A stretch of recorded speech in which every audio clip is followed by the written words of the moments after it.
আসসালামু আলাইকুম। সবাই কেমন আছো? ফুডি কর্নারে সবাইকে স্বাগত।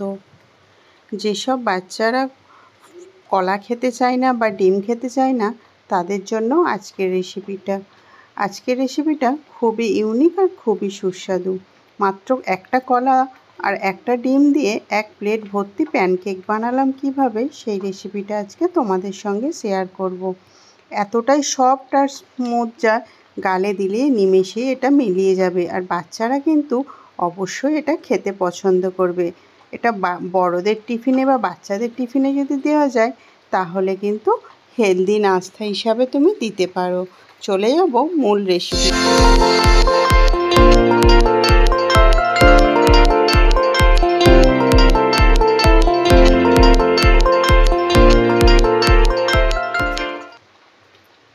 প্যানকেকটা বানানোর জন্য লাগবে এখানে আমার একটা কলা আর লাগবে একটা ডিম। মাত্র একটা কলা দিই এক প্লেট ভর্তি কিন্তু প্যানকেক রেডি হয়ে যাবে। আর এতটাই সুন্দর, এতটাই টেস্টি যে কেউ কিন্তু প্লেট ফাঁকা করে ফেলবে।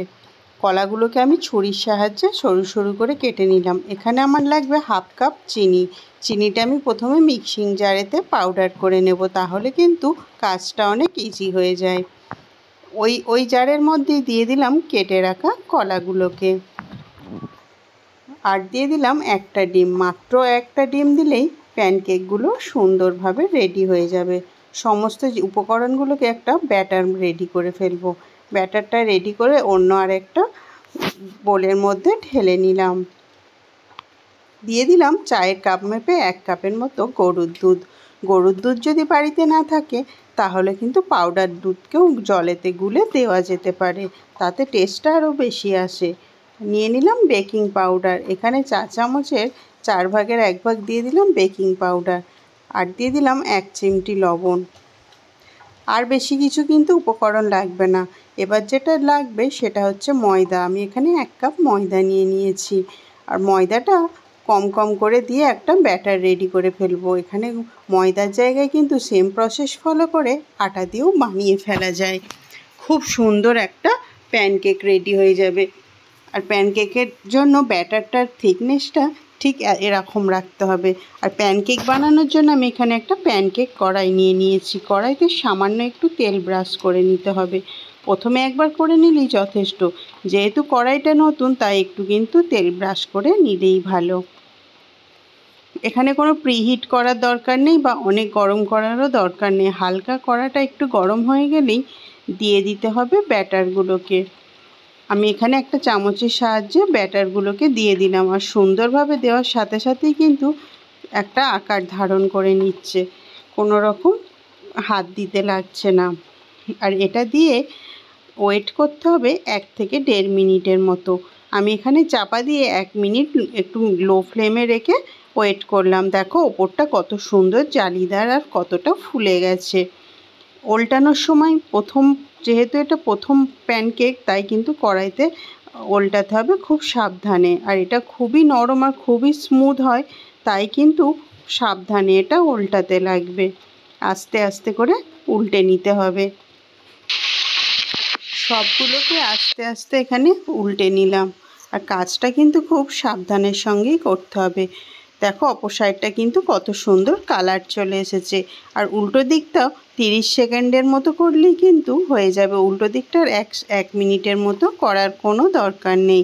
আর এটা দেখো ফুলে কত সুন্দর রেডি হয়ে গেছে। প্যানকেকগুলোকে প্রথমে তুলে নিলাম, আর কিন্তু আমি তেল দেব না। সেম প্রসেস ফলো করেই আবার বাকি প্যানকেকগুলোকেও আমি রেডি করে ফেলবো। এখান পর্যন্ত ভিডিওটা যদি বন্ধু তোমাদের ভালো লেগে থাকে তাহলে কিন্তু লাইক করতে ভুলো না। আর যদি আমার চ্যানেলে প্রথম এই ভিডিওটা তোমরা দেখো তাহলে কিন্তু চ্যানেলটি সাবস্ক্রাইব করার অনুরোধ রইল। আর লাইক কমেন্ট করতে ভুলো না। তোমাদের লাইক কমেন্ট কিন্তু ভিডিও বানানোর আগ্রহ অনেকটাই বাড়িয়ে দেয়। বাকি প্যানকেকটাও দেখো কত তাড়াতাড়ি রেডি হয়ে গেল আর কত সুন্দর ফুলে জালিদার হয়ে গেছে। প্রথমটা তুলতে একটু অসুবিধা হয়েছিল, কিন্তু তার পরেরগুলো বেশ সুন্দরভাবেই উঠে যাচ্ছে। এই রকম যদি প্যানকেক কড়াই না থাকে তাহলে নর্মাল কড়াইতেও একটা একটা করে সেম প্রসেস ফলো করেই বানিয়ে ফেলতে পারবে। আর খেতে কিন্তু ঠিক একই স্বাদ লাগবে। এই কড়াগুলো হলে একসাথে 4টে বানানো সম্ভব হয়ে যায়। প্যানকেকগুলো আমি তুলে নিলাম। সুন্দর একটা রেসিপি তোমাদের সঙ্গে আজকে শেয়ার করলাম। ভিডিওটা কেমন লাগলো কমেন্ট বক্সে কিন্তু জানাতে ভুলো না। দেখো প্রত্যেকটা প্যানকেক রেডি হয়ে গেছে আর কত সুন্দর জালিদার সফট আর স্মুথ হয়েছে। এতটাই সুন্দর খেতে লাগে আর এতটাই টেস্টি যে একবার খেলে বারবার কিন্তু বাচ্চারা টিফিনে এই নাস্তাটি পছন্দ করবে। দেখো কতটা নরম আর কতটা সুন্দর হয়েছে। তোমরা কিন্তু ভিডিওটা দেখে বুঝতেই পারছো আজকের রেসিপিটা কেমন হয়েছে। আর এরকম রেসিপি যদি তোমরা বানাতে চাও তাহলে কিন্তু ভিডিওটা পুরোপুরি তোমাদেরকে দেখতে হবে। আর তোমরা বাড়িতে অবশ্যই বানিয়ে কেমন খেতে হয়েছে আমাকে কমেন্ট বক্সে জানিও। আর তোমাদেরকে এই রেসিপিটি বানানোর জন্য আজকে অনুরোধ জানালাম, বাচ্চাদের টিফিনে একবার হলেও এই নাস্তাটি দেওয়ার চেষ্টা করবে। দেখবে বাচ্চারা কিন্তু টিফিন বক্স ফাঁকা করেই বাড়ি ফিরবে। তো আজকের ভিডিওটা বন্ধুরা কেমন লাগলো তোমরা কিন্তু অবশ্যই জানিও। আর আমার চ্যানেলটিকে সাবস্ক্রাইব করার অনুরোধ রইল। আর কমেন্ট করতেও ভুলো না যে আজকের রেসিপিটা কেমন লেগেছে। আল্লাহ হাফেজ।